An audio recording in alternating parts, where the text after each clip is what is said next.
Hello, my name is Elizabeth Ocasio. I'm a student at Tyrrell, and I'm doing a focus study on DW. He's a 10-year-old second grader with mild to moderate TBI. He was born with infant brain traumatic injury that occurred from his mother.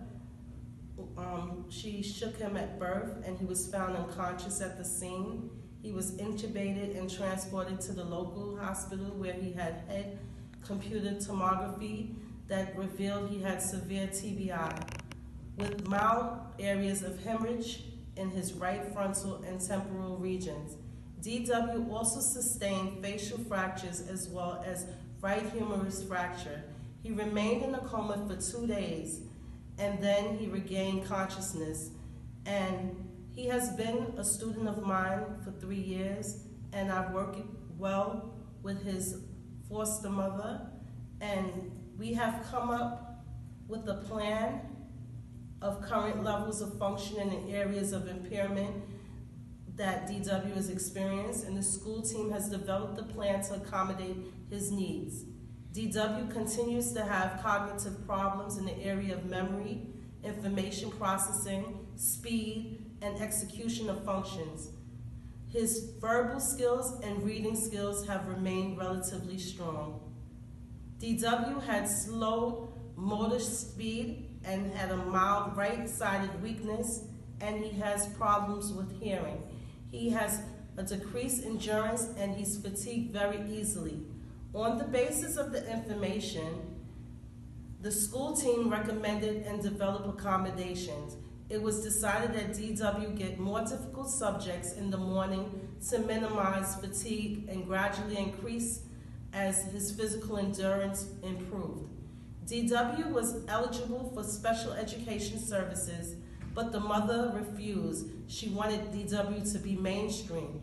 So DW is very successful in a regular inclusion class with accommodations and formalized those accommodations by developing a 504 plan. These accommodations included the following: allowing DW to take breaks in the counseling area as needed and to check in with the psychologist at the beginning of the day for organized sessions and to review his schedule. His seating is close to me in the front of the room, and it's a quiet location, and he is paired up with a buddy that does carbon copy notes and assist him with prompts. I reduce his writing work requirement, and I give him additional time to complete assignments, allowing him to dictate responses and provide him with extra seat of books for home use. I also provide him with multiple choice exams and avoid time limits in testing. I post a schedule of daily activities in a visible place, and I've received training and prompting for DW in recording his assignments in his daily planner. I've determined that the environment factors and situations that cause agitation and frustration be limited. He does not do very well with sensory overload, changing in the routines, so I try my best to avoid them as much as possible. I've developed a plan that he take 5-minute breaks when he's becoming frustrated by looking at magazines or running an office errand with somebody accompanying him.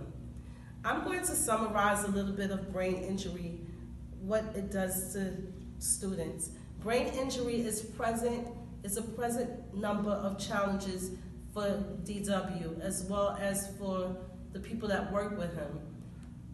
But I've seen improvement in DW because he's received the appropriate resources and strategies, and he has reached his maximum potential.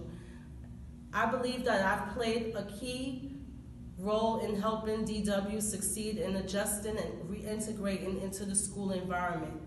He is absent frequently, but we have made adaptations for DW, and I've noticed that his developmental consequences of this early brain injury has cause complex cognitive abilities that are developing and he's not developing at age-appropriate rates. Assessment of the rate of development over time is thus critical to identify developmental lags, developmental delays, or in DW's case, recovery of functions following a significant brain injury. DW, age 10, had a wide range of strengths and weaknesses. Perceptual performance was good during the lesson. DW's IQ, motor, and composite ratios are weak. He's challenged in long-term symptoms consisting of permanent physical and mental disability. Over time, he has developed polytrauma, which is additional disabilities that consist of seizures and amnesia. DW has poor attendance, I said that, due to testing with his neurologist. We do in-class receptive language and expressive language, and he's very weak. And we do hand-over-hand instruction to increase DW's motor development while we were making the maracas. And for DW, I made special preparation, as we can see here. My students, they use tempera paint to paint over the maracas that they use. Glued together, we learned about percussion instruments. We learned about the cymbal, the triangle, the castanet, the bureau, and the scrapers. But today, and the tambourine, which are all percussion instruments. For today, our focus was on maracas.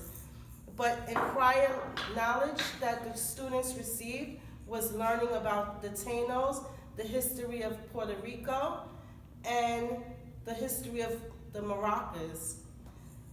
They learned that they're made from gourd trees, which are cassava trees, and in making the tone, the percussion tone, to make the different sounds, we use macaroni, beans, rice, shells, and rock. I am very concerned about cultural diversity in my class, and all children in my class must learn. I told you before that DW has a hearing impairment, so he has a microphone that he always wears so that he can hear me fluently. And in outlining, I have 3 levels of differentiated instruction. My higher learners are required to do more. For DW, I have a book that I read to him about Puerto Rico. It's called Good Night, Puerto Rico by Lisa Bolivar Martinez and Matthew Martinez. And he gets to do computer center skills while the other children do their research on their laptops and their tablets. And I wish that I had a finished product for you, but these were all the materials that were used in my lesson. You have a wonderful day. Thank you.